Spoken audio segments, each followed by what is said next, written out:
I know. I have so much stuff to do to like just finish with the holidays. I'm like, well, afterwards I can do maybe this, and this.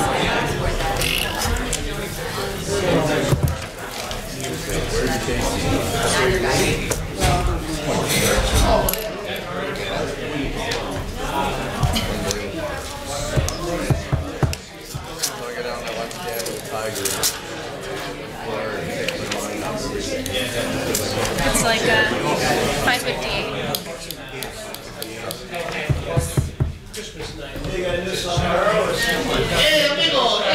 We only have one vote. Every percentage. Yeah. 12%.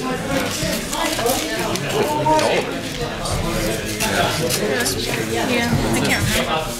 I don't see any issue with it. No.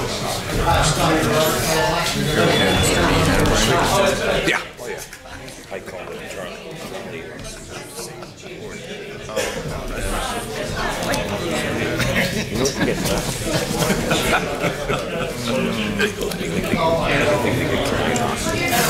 I've heard that too. Who was there? Both of them were there when I was there. Oh, I forgot. I got experience there. I was chair for 2 years and then I resigned. Bob, how are you? Hello, Bob.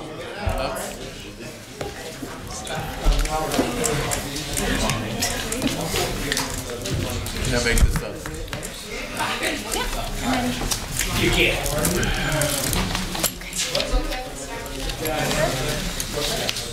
Please stand for the pledge. I pledge allegiance To the flag of the United States of America and to the republic for which it stands, one nation, under God, indivisible, with liberty and justice for all. Almighty and everlasting God, who presides over all things in heaven and earth, come and preside over these deliberations so that those that make the decisions may be guided by your wisdom.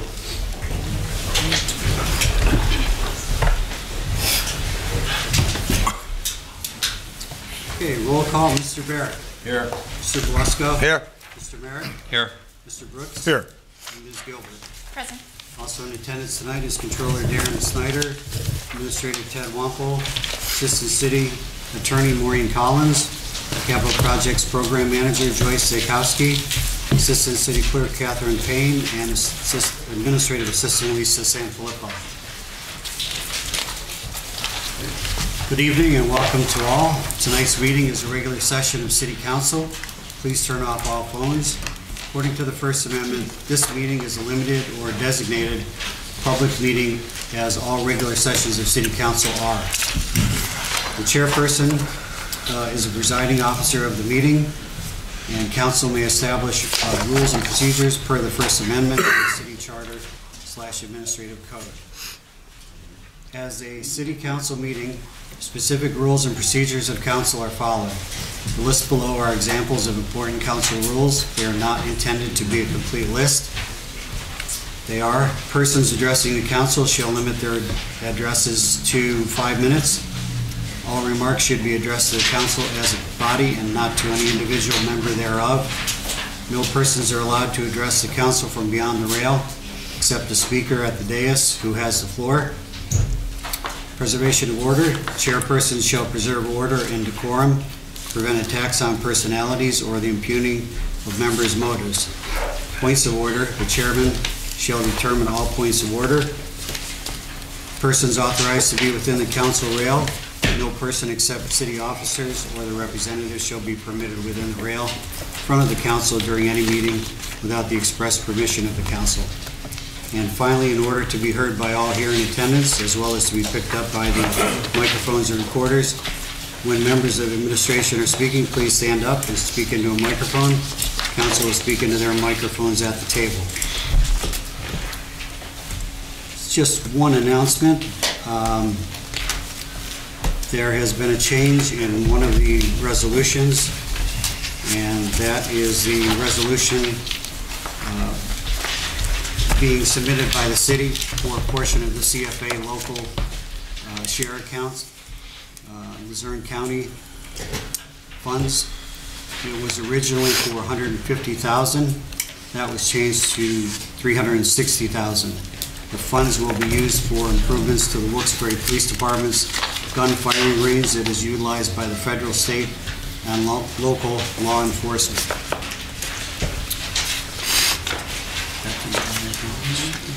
Yeah. And we do have the Boy Scouts Troop 100 with us tonight, so we can welcome them.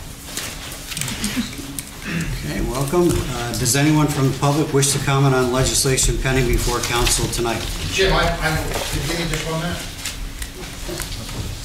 Jim Choi. Sam, did you want to come up? Yeah. Jim, I'm not trying to run a meeting. On the resolutions for the LSAs, local share accounts, I have a couple general questions. I assume this is apropos because, first of all, can these be voted on individually, or Mr. Ryan, or they have to be voted on all together, the resolutions? They're on the consent agenda. They're voted on as all at once. So they're voted as a lump? Unless someone from council wants to remove one. They can't individualize them, right? They could if they wanted to, but they haven't up to this point. Well, I would suggest at least reassessing the one, or maybe somebody explain to me, the one regarding the WVSA pump station improvements project. First of all, these LSAs, Ted, there's a limited amount of funding here, gambling money for these, right? I just wanted to get something straight here because anybody and their brother, and you don't have to be a nonprofit agency because as was shown, anybody could apply for these LSAs, but the city has to issue the proper application, correct? So I'm just wondering if there's a sense of prioritization here. Does the WVSA really need this money to do this? You know, the WVSA really socked it to us taxpayers. I don't know if anybody here noticed it, but your WVSA bills have gone up significantly in the last, 5-10 years, at least 40%. The $50 a quarter I'm paying. So this money that's going to be, probably granted to them could be better used by some other applicant. Now, all the applicants for these projects have not been listed here, right? I mean, there could be more applicants who got shut out. Is that correct? I mean, I don't understand how this is prioritized. Maybe there's some other worth. My point is that the WVSA project may not be as necessary as some other. I mean, I agree with some of these other things are great. Like restoring Iron Temple and the Wyoming Valley Art League and the Wilkes-Barre Police Department's gun range. I mean, these things are well and good, but Children's Service Center.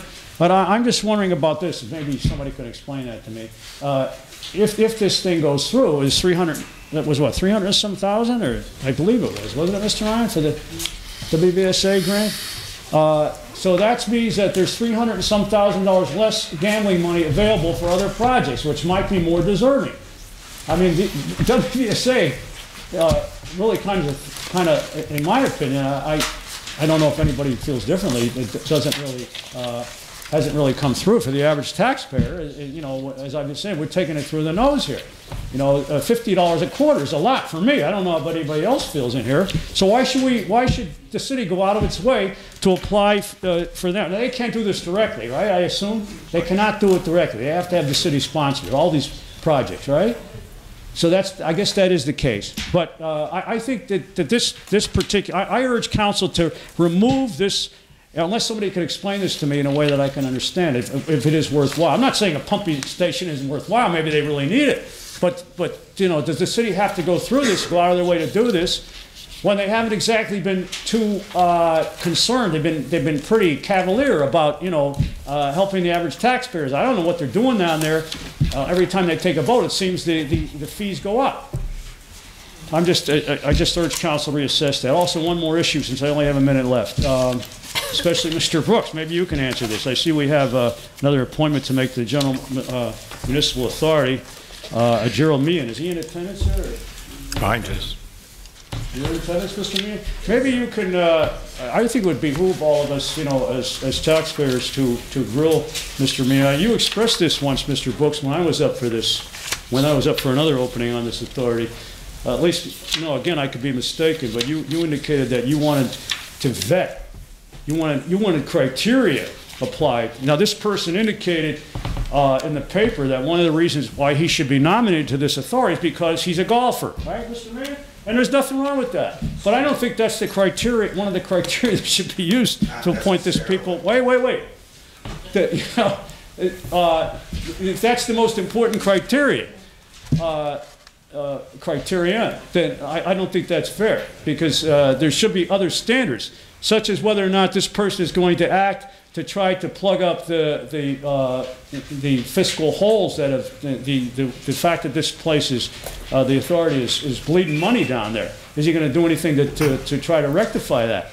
So maybe there could be some standards applied here that I would like to see as a taxpayer. I guess that's all the time I have. If anybody can respond to that stuff. Well, Mr. Meehan had served on the board previously. I saw that. Did a good job. Does that qualify? Mr. Meehan, Mr. Troy, please. Let council speak. Mr. Meehan is a volunteer to the community. He's an intelligent human being. He'll do a good job. He's got my vote. Okay, but what do you call a good job? Could you be more specific? Mr. Troy, I'm not going to argue with you, Sam. you've given your presentation. Let council and administration answer you, okay? Did you want to respond in regards to? Yeah, just a couple of things. First of all, let me address the appointment of Mr. Mann. He had served on the authority before. He had expressed an interest to be reappointed to the authority. I saw that. He had come in and sat and discussed and had a long conversation with the mayor.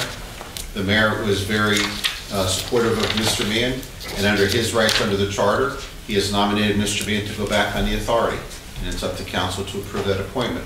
But the mayor has that authority. I understand. Just so we're clear. Okay. But we talked about criteria. I didn't talk about criteria. Go ahead, I'm sorry. On the pumping station, yeah, that's an improvement to a pumping station up in the north end that hasn't really been improved in 40 years. It serves about 13,000 residents up there, and we think it's a very appropriate sponsor of a resolution to get some LSA money to do the improvement. Keep in mind with these LSAs, they come to the city with their projects, and then we have an opportunity to either reject or accept. And if you remember last year, we rejected quite a few of them because we were concerned about getting money for Solomon's Creek. So the ones we've seen this year and the ones that are appearing on council's agenda that have also appeared on the agenda at the last meeting, we're extremely supportive of. Now that does not mean they get them. It is a limited amount of money. That now gets just a decision by the Commonwealth Finance Authority. So they also look at all these applications for grant money too. So it goes through several different levels. It's never a rubber stamp. The municipality has to agree to do it first, and then it goes into the hands of the Commonwealth Finance Authority. So I think we're very comfortable with. We can agree to disagree, but we're comfortable with those applications. Nobody's saying it's not a good project, but the question is whether the city should help the WVSA out by applying for it. That's my point, Ted. I'm not saying it's not a worthwhile project and it's not needed. Can they pay for it themselves and free this money up for another project for somebody else? That's all I'm saying. Well, so they're hoping not to do that. This is one of the reasons they applied. That's why all of these grants were done, so these places don't have to use money out of their own pockets. And quite frankly, we don't have to sponsor any of the applications, but that money will get spent in another municipality. Okay. Anyone else on pending legislation? John, you gonna go? You go first, Bob. Bob Kalabowski. I think Mr. Troy brought some good points out, and I just wanted to make a short comment about this. One of the most politically corrupt organizations in this area is the Wyoming Valley Sanitary Authority. I think what this council should do is check back what I said a few months ago when we made a certain appointment on the board that a certain Democratic committeeman's grandson would get a job down there, and he did. And now all of a sudden, now we're going to apply for a grant for these people. A grant. Why don't you do this before? And I think Mr. Troy brings up some good points, very good points. Why are we tying money up for them? Why don't you just get a list of who gets hired down there, how they waste my money, and then probably everyone's in this room's money by patronizing every one of their friends that get job after job after job after job. have a guy getting paid $50-some thousand a year down there for uniforms, somebody in charge of bolts, a guy who just retired, they rehired him. That is one of the most corrupt organizations next to this new administration in the city called the Tony George administration. I think Mr. Troy brings up some good points. Why are we giving them money? Go down there and get an inventory of how they waste our money. Every time you turn around, you're getting a sewer bill in, a maintenance bill, something for the sanitary authority. Go down and take a look how they waste the money. And what do when they run out of money to waste? They squeeze us for more. Either that or you can't poop in your toilet like they're pooping on us. To give them money. I could see what happened here. I could see. And just so you know, I was almost physically attacked at a church dinner by this powerful Democratic committeeman whose grandson just happened to get the job that I said he would get once Tony George put his influence on. Yeah, go to a church dinner to buy some dinners to support the church and almost get physically attacked because I'm questioning how his grandson got a job down at the corrupt Wyoming Valley Sanitary Authority. And I think Mr. Troy is right. To give them any money is ridiculous. Ridiculous. I asked for a grant to put a creek underground 20 years ago, and I still haven't heard back from anybody. And I won't, because I'm not in this political corrupt clique. And by the way, where's the mayor again? Where's our mayor? Why are we paying Mr. Wampel? Where's the mayor?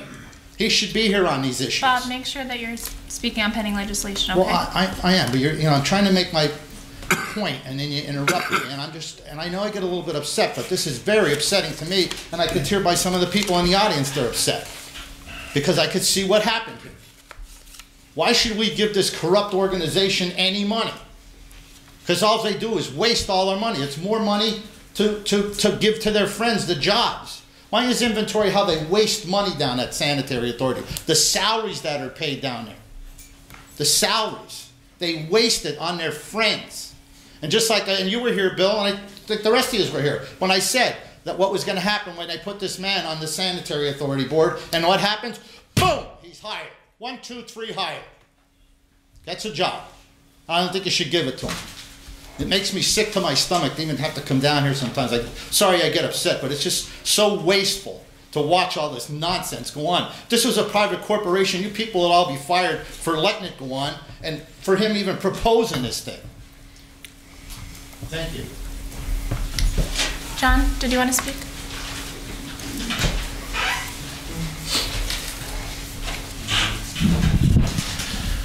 John Toski, Almond Lane. I want to talk about some of these, the local share account.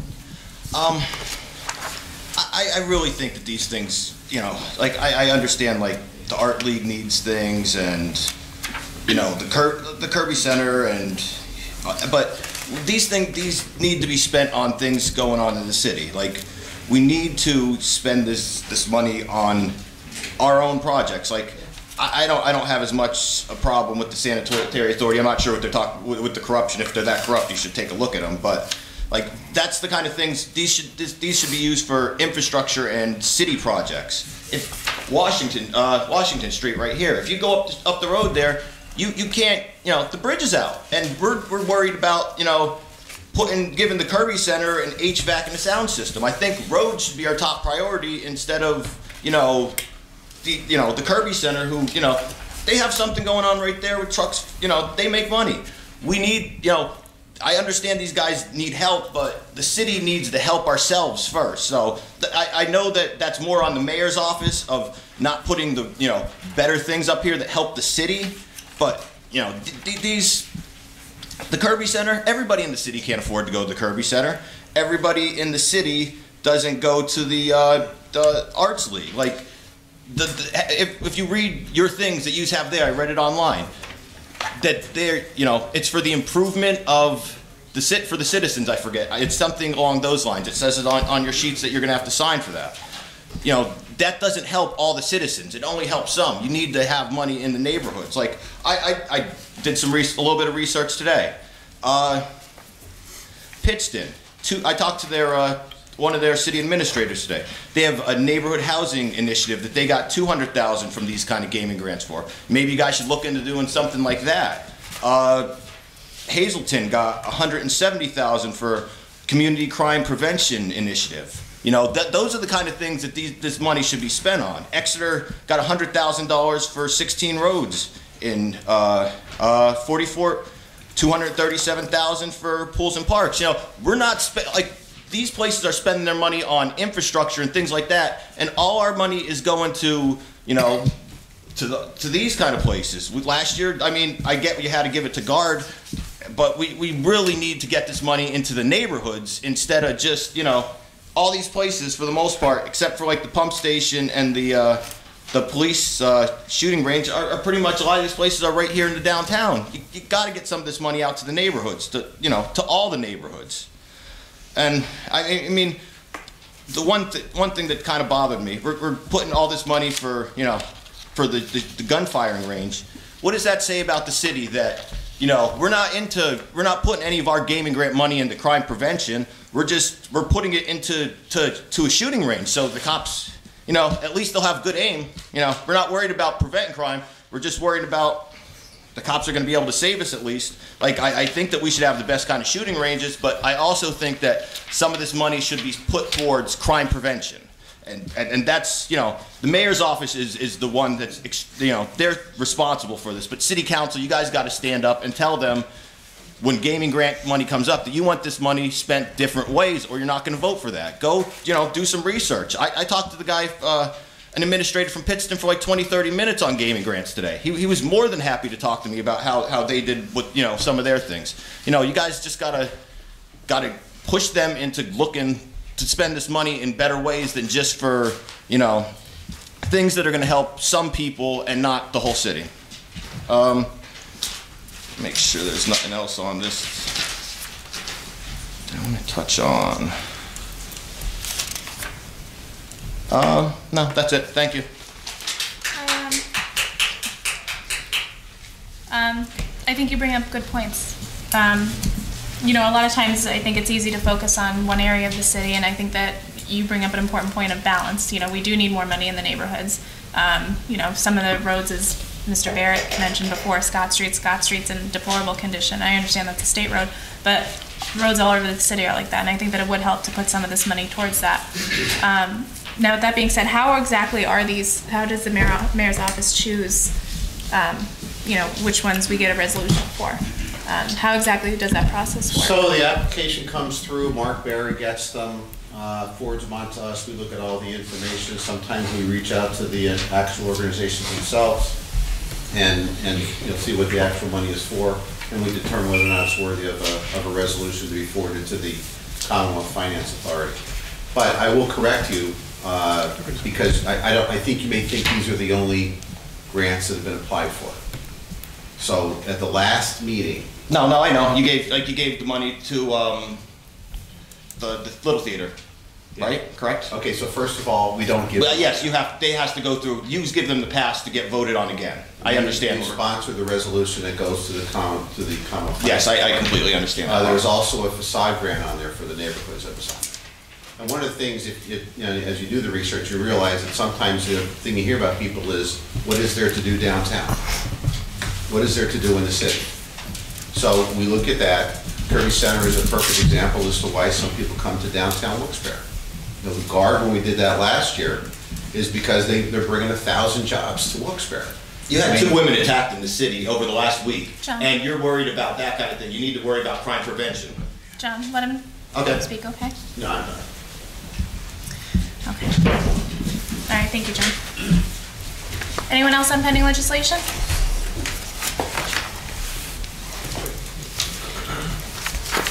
Does that include the LSA grant applications? Yes. Themselves? Yeah, they're on the, yeah, they're pending legislation, so you can speak on those if you'd like. Okay. Yeah. Go ahead. Members of City Council, my name is Howard Grossman, and I did a lot of work actually in my other life to help the city of Wilkes-Barre in many different ways for economic development purposes. But I'm here tonight representing the Wyoming Valley Art League and our project that we have submitted for an LSA grant by December 31 of this year.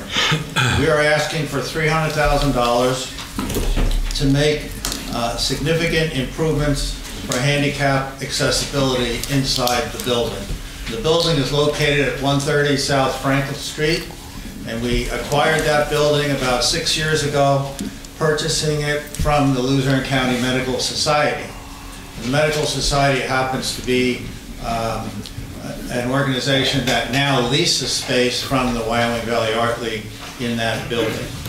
And what we intend to do with the funding, assuming it's approved at this level and then at the state level by DCED, is to put an elevator inside the building, a new bathroom which is needed in one of the gallery areas, and other improvements that relate to handicapped accessibility.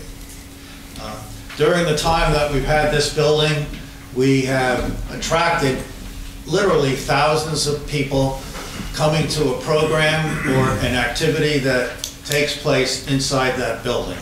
And as you may be aware, we call the building the Circle Center for the Arts, home of the Wyoming Valley Art League. And 6 years ago, we did not have a home. We rented space in different locations over the 60-plus years that the Art League has been in existence. And now having the opportunity to own a building, we have had exhibits, we've had musical programs, we've had poetry, we've had community readings, we've had shows, and many other types of activities. And we do not have a staff at the present time. We do have a coordinator who's paid part-time, but we don't have an executive director or any person like that. And we use a lot of volunteers. Volunteers from the city of Wilkes-Barre and or volunteers from other communities in Wyoming Valley. There's really a strong tie between what we do inside that building and community and economic development. If you looked, and I'm not going to bore you with a lot of data and figures, but if you looked at the overall impact that the arts and cultural community play in Pennsylvania, you would find that generated is $3.4 billion of total economic activity. And that relates to over 100,000 jobs that are related to the arts and cultural community. And in Wilkes-Barre and in northeastern Pennsylvania, there are many types of organizations like ours who provide that kind of service. Third Friday has come back to the city of Wilkes-Barre because of the leadership of Don Armstrong, who's the board president. Don is right behind me, and the leadership of another board member, Tim Evans. And we have a 15-member board, and they're very, very active in trying to meet the needs of the community in the city of Wilkes-Barre and environs. So Third Friday is a very important activity. And why is that important in economic development? Because if somebody comes to the Art Walk, which is part of Third Friday, many tend to stay and spend money in downtown at a restaurant. And we have some great restaurants in the city of Wilkes-Barre, and we have a lot of venues that participate in Third Friday. There's, in most times where there's a Third Friday activity, there are 15 venues that provide the opportunity to see what's going on in the community. And that is the Oosterhout Library as an example, Art League as an example, and there are many, many others, like the Kirby Center has been mentioned, and others. We are now in the midst of planning a major activity such as an arts district in downtown Wilkes-Barre. And the arts district is really now, with the Sardoni Gallery in place on Main Street, South Main Street, with the Art League being on Franklin Street, the Marquee Art and Frame Shop being on Main Street, the two Stegmeyer buildings that Joe Mateo has improved in downtown on Franklin Street. We have the essence of an arts district now, but we want to make it even more powerful and meaningful to the city. We're looking at other potential facilities in downtown for providing space for artists, and so forth to conduct their kind of work. Our building, as you may be aware. If you could just wrap up your presentation. Yes, thank you.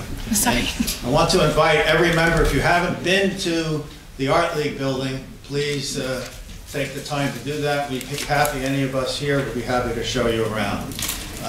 We are going to undertake a major capital campaign in the future.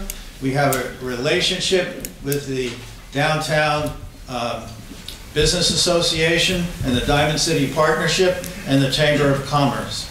And the Art League is very experienced in administering grants, and we are a strong advocate of Wilkes-Barre as a major city in the Commonwealth of Pennsylvania. And we believe that what we're trying to do with this particular grant opportunity is improve the building to have even more people have the capacity and the ability to go inside the building. Instead of the stairways that exist, they would have an elevator and other improvements. So appreciate the opportunity to make a presentation to City Council. Happy to answer any questions. Any questions from council? No? Thank you. Thank you. Anyone else on pending legislation?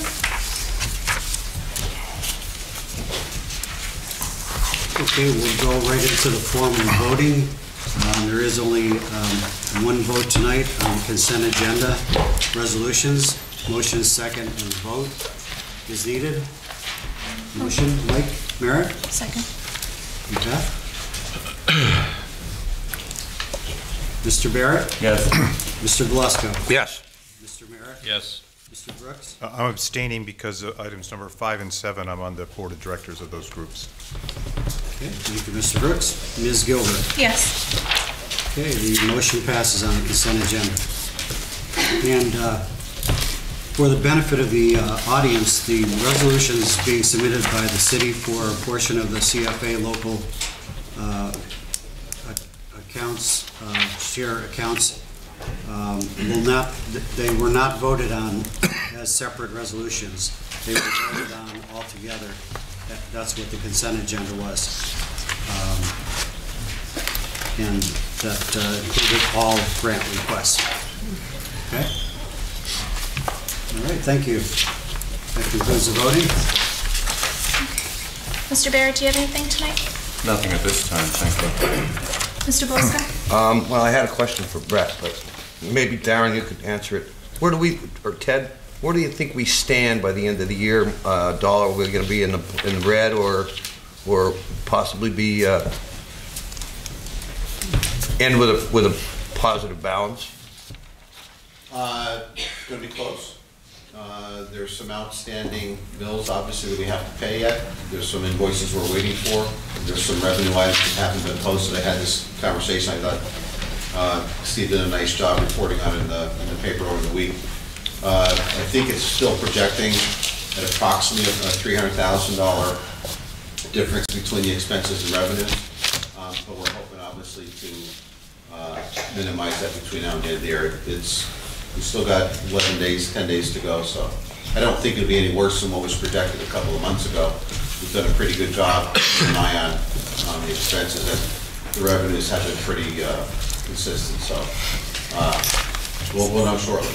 Last year, at the beginning of this year, we started with a $1 million balance, right? And you're projecting maybe 300,000. I think if you remember, PFM did that cash flow report a couple of months ago, then they updated it since then. But we're looking at about a $700,000 cash balance in the checking account by the end of the year. Okay, thanks. Mr. Merritt? Nothing since Tuesday, Ben. Thanks. Mr. Brooks? Yeah, I just want to wish everyone a Merry Christmas and a Happy New Year.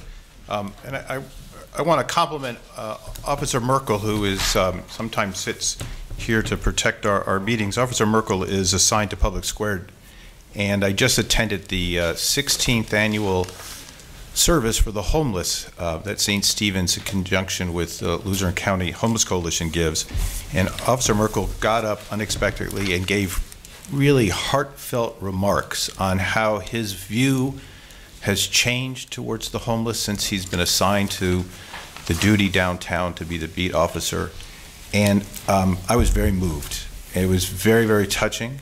I'm glad to know that we have an officer of his caliber that is dealing with troubled homeless people. He said that at first he didn't think of them as people, and now they are people. And at this time of joy and giving, I hope we think about those people who are under the bridge and in Kirby Park and on Public Square and who need help. And if there's anything you can do as individuals, I'm sure they would appreciate it. But again, I'm very proud of Officer Merkel and the work that he does for the city.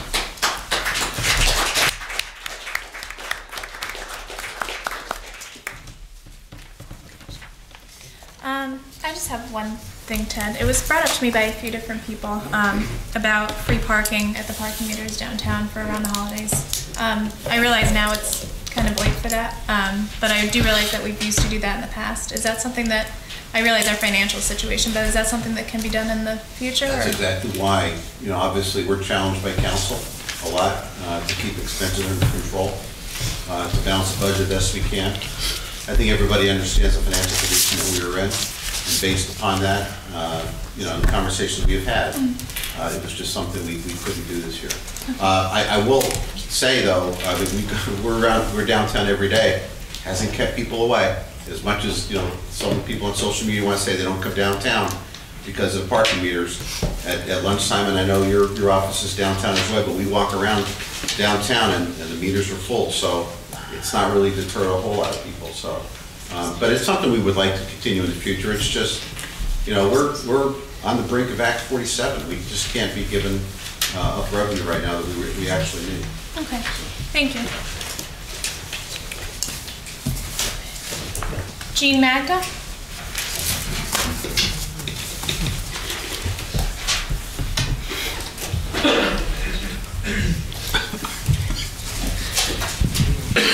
As you know, for 25 years, water went straight down Gravel Road.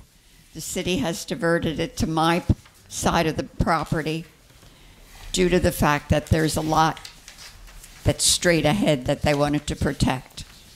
I now have water coming underneath the cement in my in my cellar and garage. I had a civil engineer has told me that water is pooling in the back of my property because they put macadam on a hill, so the water slides down. And I had a flower bed on the side of my deck, and the water has lifted the boards of the flower bed.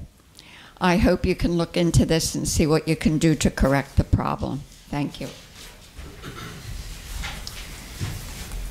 Any comments? The only comment I would add is I spoke to Ms. Magda a few minutes before the meeting started, and she did allude that she has a civil engineer. I asked if she could have her civil engineer contact our operations people to discuss this and see if there actually is something that is wrong there. So if you could just make What's a call. the name of the person they should contact? Mr. Frotty's office or the mayor's office. If you have your engineer contact them directly, they can speak probably in language that we might not understand. But maybe they can determine what is going on there. Okay, thank you. Thank you. Thank you. John Sahoski?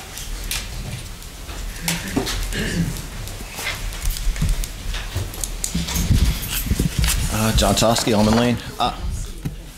First thing I just want to say about the whole negotiating with the garbage guys. My problem only with that is we're not getting the best money. We're not getting the best bang for our buck. We didn't. You know, we gave that contract away without any bids, and I still think that's wrong. And I think that, you know, we're not getting the best bang for our buck, you know, without getting, you know, taking bids for where we take our trash, and that's just, I don't know. We could save money in other places, but we refuse to. And now we don't have enough, you know, now we have to negotiate with the trash guys. You know, I just think that's the city's fault more than anything. But I want to get back to these gaming grants. For next year, guys, three of you could just say that we're not going to pass anything without certain things in there. There really should be money in there for the parks, and there should be money in there for that bridge all the way up on Washington Street, up towards North End. Like, those things you know, should be the first things that are priorities. We need things done for people of the city, all the people of the city. You know, parks and infrastructure. There's tons of things that I'm sure that I don't know about, that you guys know about, that need to be done, and this money could be spent, you know, in better places than giving them to nonprofits. You know, I know that they need money, but I just think the city needs more, you know. That's all I have. Thank you. Hold on a second. The bridge in North End, John, nobody wants that bridge fixed more than I do. City, that's not costing the city a dime. The state's paying 100% of it. So it's going to get done? It's going to get done. What happened is the Secretary of Transportation came and she explained to us that her budget was cut with that big impasse a couple years ago. And now the PennDOT's got to pay a portion of their allotment of money for state police pensions. So, I mean, a lot of money just went out the window in that 1 year.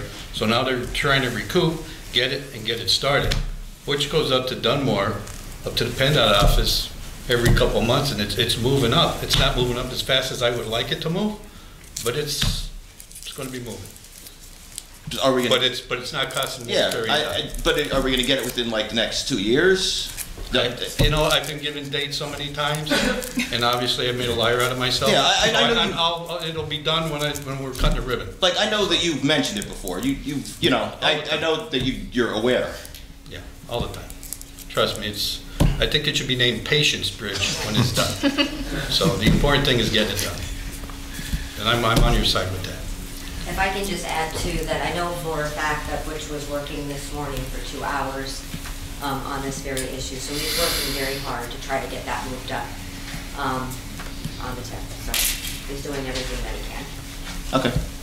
There's a lot of different projects I think that we all want to see get done throughout the city, and you know, the number one thing that I think everyone should know about government is it's very slow on all levels. So I'm hoping that I do concur with your point, and I think that you make a very good point about, you know, spreading this money all throughout the city and making sure that each part of the city is touched upon when applying for these grants. So I think that in the future we should definitely consider things like that. Yeah, this is the only money where it's you know, this is easier to get and spend more than the other things. Oh, one other question. The city can apply for these grants, correct? They can put their own projects out. Like, that's what the police thing is, too. You know, I think that you guys should be putting more of the grants out than taking grants from other people.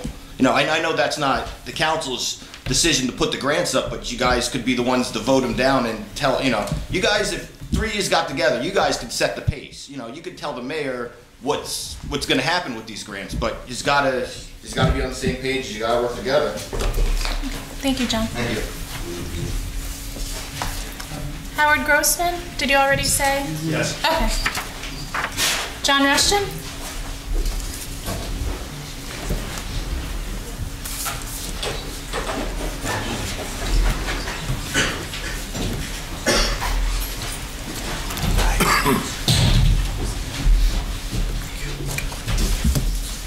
John Rushton, Wilkes-Barre.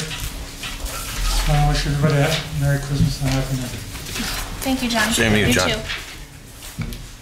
Merry Christmas, John. Thank you. Okay. Gordon Williams?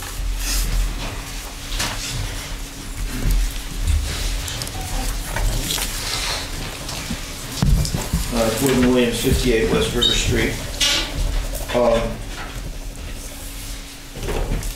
I was very disappointed 2 weeks ago when the council meeting was changed because I had wanted to speak with regard to the garbage bag issue and the meters in particular.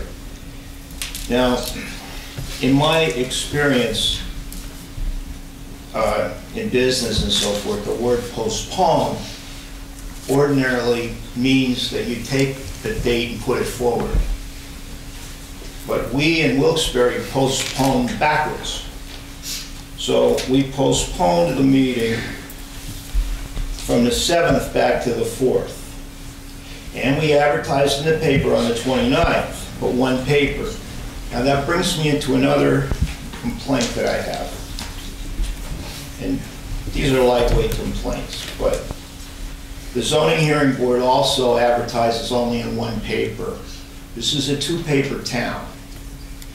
Now, I actually think that if something isn't advertised properly that's going before the zoning hearing board, it might be even suable after the fact. So I think the city should advertise these meetings in both papers. Now, moving forward,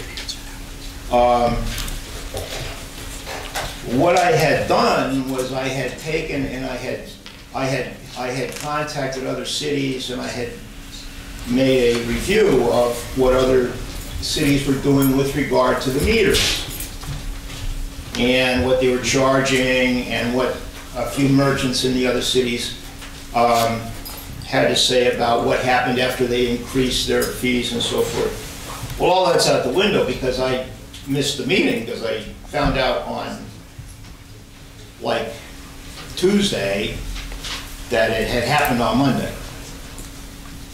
But I will say that I don't think that the garbage fees and the meter fees are fees. I think they are tax. The garbage back in the 70s when we moved into Wilkes-Barre was picked up and it was part of the tax. So we turned it into fees. The garbage is a tax. It's in your tax, should be in your tax. Or that's what it had been historically. Now the meters are on streets. We pay for the maintenance of the streets with our tax. We pay for the plowing with our tax. Somebody decided to put a meter up and double the taxation. It's a tax. The meters are a tax. They're not a fee. Now, do we charge a fee, a separate fee when the electric light bill goes up for the city and all the lights and everything? No, we don't do that. Do we charge a fee when the fire department goes up 3% in their wages, like just happened, I think? No. What do? We put it into the millage. The problem with the city is we're trying to make $400,000 or $500,000 by doubling these meters, for instance. Well, guess what? I want it the first quarter that comes along, and I've talked to Tony about this. I want to see the first quarter that's the same quarter as the last year, when all the meters are collected and everything's washed out and we're doing apples to apples, not apples to oranges. If we're not seeing the meters in double money from the year before, then we're losing business downtown. Now, my feeling is that we should adjust the millage. Now, the problem is that we haven't had a reassessment in a long time. I think the whole situation in the city with regard to money just needs to be reworked. And it can't be done, I got 34 seconds left. It can't be done in tonight or whatever, but I think it should be a study that you folks should take up. So what are we going to do about this? So now it costs 16 quarters to park for 2 hours downtown. Now, I'll give you one parting thought. My tax on my house, my city tax, is $46 a week. Well, I think that's okay. I don't know, it's a lot, it's not a lot, I don't know. But between my garbage fee increase and what I'm going to have to pay in the increased meter fees in the town, because I'm always around town with my car parking here and there and supporting the downtown, I'm going to have, effective as soon as you change the meters, a 13.5% city tax increase for my household. And I'm not going to be doing anything different. So, obviously I'm annoyed about it, and obviously nothing can happen tonight, but I really, really, really think that we approach this taxation thing incorrectly. And you've got, we've got the county had the reassessment. I think the school district goes by the county reassessment. and the county goes by the county rate. We don't go by that, I mean, somebody paid a lot of money for that. And we're still, somebody's paying $50 a year over in that street, and somebody's paying $1,550 in this street for the same house. So, Merry Christmas. Merry Christmas. You're making too much sense. You're gonna get banned out of here. I am, I'm gonna get thrown out. You're making too much sense. Do we have any comments from council? Mr. Williams? Mr. Williams? Yep. I just want to address your comment about the fact that the change in the council meeting was only in one paper. It was sent into two papers. Okay, good. Now, thank you, because I called your office or somebody, and I spoke to someone who said it was in the Times Leader, and they did not mention the Citizen's Voice, so I'm very happy.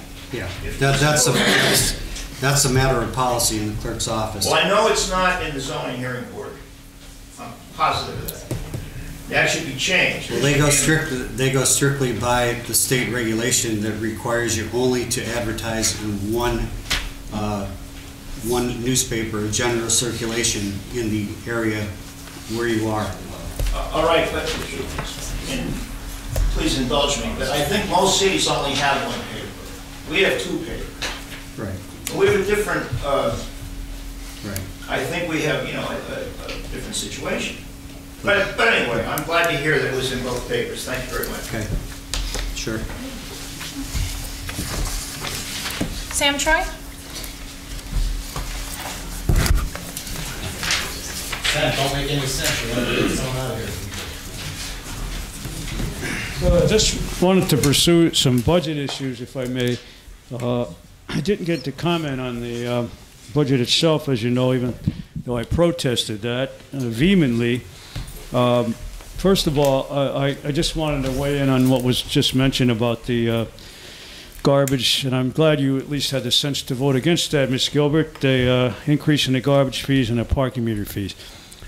I think this decision to raise those was counterintuitive because, as I was mentioned, I think, by someone previously in another meeting, you're going to see a lot more. You better, I think, step up. I don't know if it's your department, Ted, or somebody, the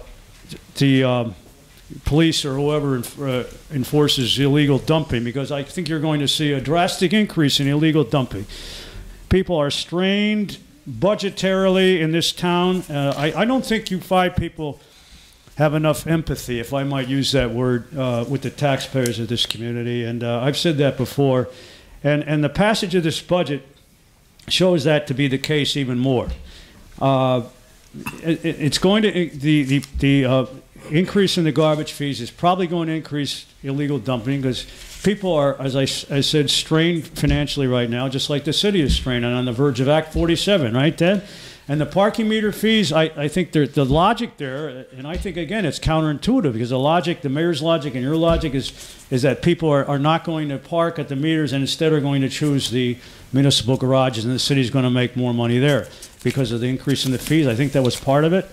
And I think that hits people hard, and let's think for a minute. I mean, we used to have, I guess we don't have it anymore, free parking for Christmas week here at the meters so that the stores, the businesses in Wilkes-Barre could benefit from that. I guess that's been tossed out the window.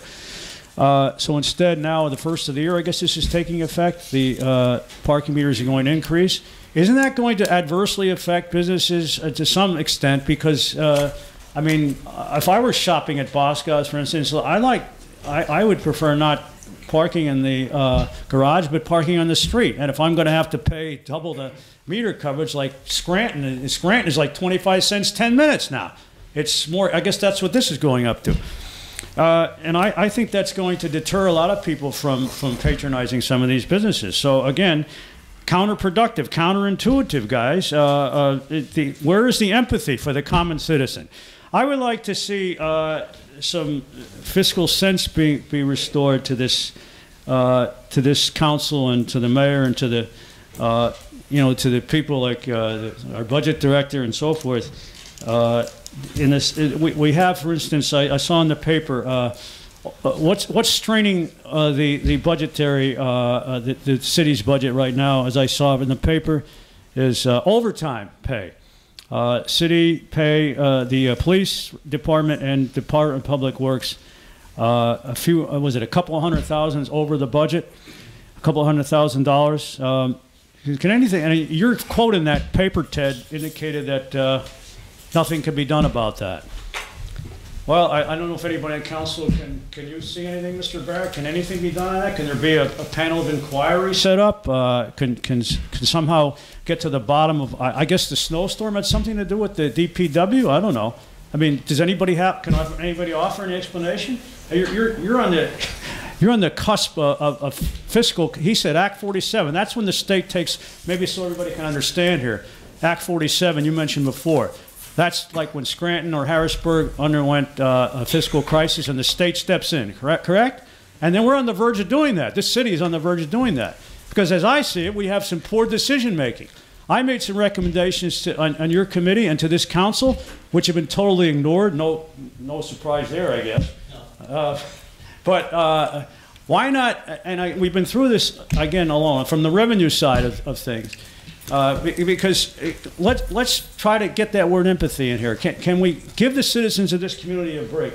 The property owners, the taxes haven't gone up next year in 2018, but I'm sure in 2019 they're going to go up drastically again. I would like to see, for the hardworking people of this community, would you agree, 3% wage tax to be knocked down at least 0.5%? Is there anything wrong with asking that? Can you guys do something to find, that is the highest in the county as far as I know. I get whacked with it. I worked up here in Wilkes-Barre. Anybody work? Can we compensate for that by initiating a commuter tax like Scranton has, 1%? Can we increase the mercantile or business privilege tax just to 0.5%? I'm sure you're not going to drive all the businesses out of town just for that, Ted. All right, I see my time is up. My ranting and raving has to stop, so I'll leave it up to you, Bob. You're going to get drilled out of here. I do take exception to your comments about not being empathetic. Anytime I make a vote on council, I put myself in the shoes of any other... What was that again? I said I take exception to your comments about not being empathetic. Anytime I vote on this council, I put myself in the shoes of just an average taxpayer and not someone who's on council. So, well, I would agree you're more empathetic than the other four. I would totally agree with that. Okay. I'll concede that. But the other four, who are the majority, don't seem to have that. If they have it, maybe they can explain how they have it or how they manifest it. Because I sure don't see it. I don't know if... Mr. Wampel. How close are we to Act 47, Ted? Maybe you can indicate that to the press. Are we... Because we're... Sam. Sorry. Go ahead. Thank you. Let me address a couple of points. First of all, let's talk about the Act 47. We're right on the edge. That did not happen in the last 2 years. This has been something that's been coming for a while. We're trying to manage and stay out of that. That's one of the reasons that we have an early intervention plan, an early intervention manager right now with PFM trying to get us through some of these rough waters. Hopefully it all works out at the very end. We're still very optimistic. I'll address your comment on the overtime. And you know, I had this conversation with Mr. McCarskey. The things that we can't control, to get specific, is when we have minimum manning, minimum staffing levels with both police and fire. We're contractually obligated with those minimum staffing levels. We do have to meet them. So that's the thing we can't control. If officers are off, firemen are off, we do have to have minimum staffing. That's a public safety issue, which I think you would agree is important.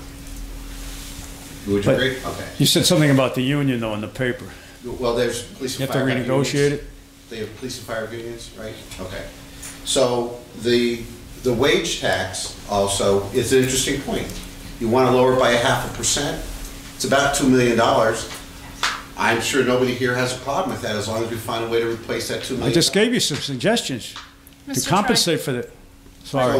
You have talked, you actually have, and I will agree with you about increasing substantially the business privilege tax and the mercantile tax. And we have considered some of that. But the problem is we look at what the neighboring towns do, and it was our decision based upon the businesses, and we're trying to be business friendly in the town, is to not attack those specific areas right now, because it's not like we're undercharging for them. Again, we can agree to disagree, but that's how we looked at it. So, you know, there's some things that we're doing. We can agree or disagree on the, you know, especially with the parking, the guard. We'll see how that works. We're, you know, between that and getting people to park in meters, you mentioned Boscov's. bus cut, if you park in the parkade, it's free parking. So, you know, I mean, there are stores that are doing things like that to encourage people to use those individual parkades. So, you know, and I hope we continue the dialogue, Mr. Troy, and we do speak at least once or twice a month on these things. So, you know, there's no easy answer here. If anybody thinks this is easy for any of the 5 people sitting up here or anybody in administration, you know, there are no easy decisions here. We're making the best decisions we can based upon the information that's supplied to us. A lot of what we're doing now is based upon information and guidance from PFM. We're hoping that at the very end we'll see our way out of potentially running that. Ted, may I just comment? I don't think you or these 4, maybe Beth to some extent, listen to the public enough. The suggestions that are made here go right over everybody's head. And that's part of the problem. Why do we have a democracy? I can't have back and forth. Mr. Troy. Sam, she wants to talk. In regards to the business privilege tax, I think What's that in regards I'm sorry, to the my business, hearing is... that's okay. In regards to the business privilege tax, I agree with you to a certain extent regarding raising it. However, I think that something that we need to keep in mind with regard to raising that is it doesn't just affect, you know, larger businesses. It affects mom and pop stores like up in our neighborhood. It would affect places like Ileano's and any other small business. And I think that that's when you kind of, that's like a fine line to cross, because you know that these small businesses are struggling, especially up in the neighborhoods and things like that. So it's difficult when you start to venture into that sort of territory. But I'd be happy to have a conversation with you, a longer conversation with you about that. Maybe a further study is necessary to see how many so-called mom and pop stores would be affected against, you know, the larger businesses that could have, I mean, 0.5% isn't much. Just to defer any more property tax increases and to try to knock that wage tax down. I understand. I know where you're coming from. Thank you. Okay. Mr. Kalabowski? Officer, get those cuffs oiled up. WD-40, let's go. Bob Kalabowski. I just wanted to make a few points. I think Sam brought out an important thing. Like with these grants, what I said doesn't matter. You just pass it anyway. An amazing thing about these grants is I wonder how many people gave campaign contributions to our new mayor. Okay, and when Mr. Wampel over there says we're going to get through this, we paid PFM many years ago $250,000 for 5 years to come in, and did they cut salaries here? Did they do anything? No. We have an increase over the last, through the corrupt administration of Tom Layton, and now this new bunch of gangsterism called the Tony George administration. We just raised, what, 19% up? We had a 200% increase in taxes and fees and everything else. And every time you're charging somebody something here, the man was right. It is a tax. It absolutely is a tax. No doubt about it. It's a tax. And the money we're spending here, look at how much money the new mayor, the thief, is giving out his friends in jobs. $55,000 over to the police station. Tyler Ryan, hire her, brought Ted in here. All he did was give all these jobs to his friends. That's where a lot of this money goes. Wasting it, but you don't see nobody giving back. And like I told you, and I stated here for how many times, the Tony George that you see in here is not the guy that I helped get elected and the taxpayers elected. He was supposed to cut salaries, cut back, increase our public service, our public works department, not terrorize them by threatening them that they're going to take their jobs off them if they don't give in to their demands. And that's what they're doing. They're threatening them. They're threatening our public works guys. You give in, or you're going to be out. And you see what they did to Mr. Duffy, who just stuck up for his men. They fired that poor man, probably one of the best police officers in the country, most proactive police officer, gets fired because Ted Wampel and Tony George were scared. Why didn't they go to the DA if it was a threat? Fire the guy. They're breaking the union. Ted, don't laugh. We'll laugh in 2 years when you try to run for mayor. It's not funny, and I'm trying to make my point. So don't sit over there and laugh. You're starting to get on my nerves. But it's a damn shame what's going on in this city. And I think what this council should do too immediately is write a letter of non-support. You have no confidence in this administration this police department is getting worse. These poor men are getting hammered and hammered and hammered.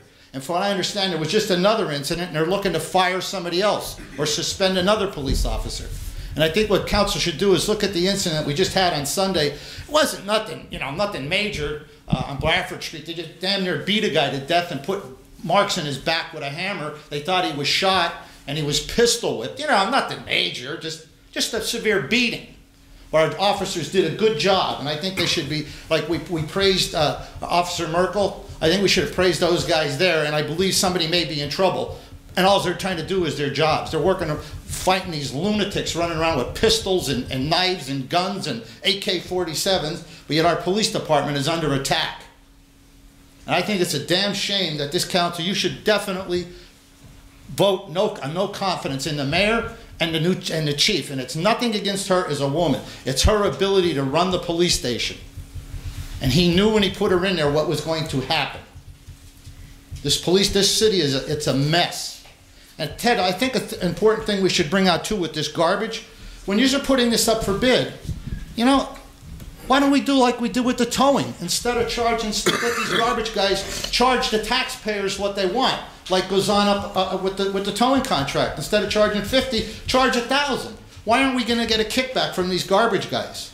Did you think about doing that? Getting a kickback like he's doing on the towing? Remember we had the meeting about it. He didn't do nothing about it. I thought I made some very good points. You think maybe we should get a kickback from them instead of the poor, like somebody like Sam Troy paying $12 a week or $12 every 2 weeks for his garbage? I don't pay $1,000 every 2 weeks. And I know I get out of hand, but I'll tell you what, this administration turned out to be, it's one of the most worst things I ever went through. This is worse than that lunatic, the Penguin McGroarty, than Leighton, and then what went on with the Namey administration. It's just it's a shame. And the bottom line is, excuse me? I know, it's very ignorant. Let me tell you. Mr. Elabas. I understand, but they're over there talking before when that man over there was talking, and you can't hear them because they're whispering amongst themselves. It's not nice. You're always looking to throw me or somebody else out. Yeah, we'll just wrap up your presentation, okay? Yeah, I will. I just think it's a shame what happened here. And I know, Beth, I really believe you're trying to do a good job. I think Tony's trying to do a good job. But it's a shame what has happened here. And like I said, if I only had some thought, I was warned what was going to happen. And look where we're at. And the bottom line is, who's paying for all this stuff? The taxpayers. Let me finish on this too, because somebody called me. Real important thing that I brought up here. How come Tom Invarsky is able to collect his city police pension and come back and double dip? Because somebody called me about that the other day, said you can't do that. So I think we should really at least pick that out and take a look at it. Maybe you could have this powerful office of the city attorney look into that. Because how do you collect a police pension and then come back and work in the police department? For what I'm told, we don't even need them over there. $55,000 a year. I mean, how many people in this audience make $55,000 a year? Plus he's whacking down that big pension. It's like a slap in the face. I'm sorry if I get out of hand, but it's very frustrating to know what's going on. So. All right, thank you, Bob. Do you want me to tow your car home? Please don't. Oh, I'm sure I won't. Motion to adjourn? Motion.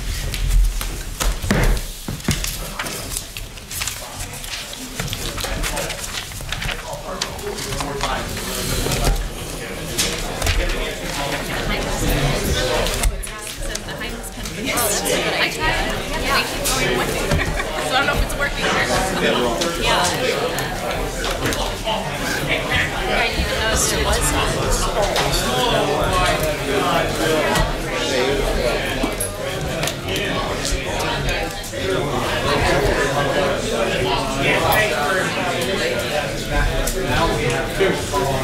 Hey, good to see you. Thanks for your help. Merry Christmas.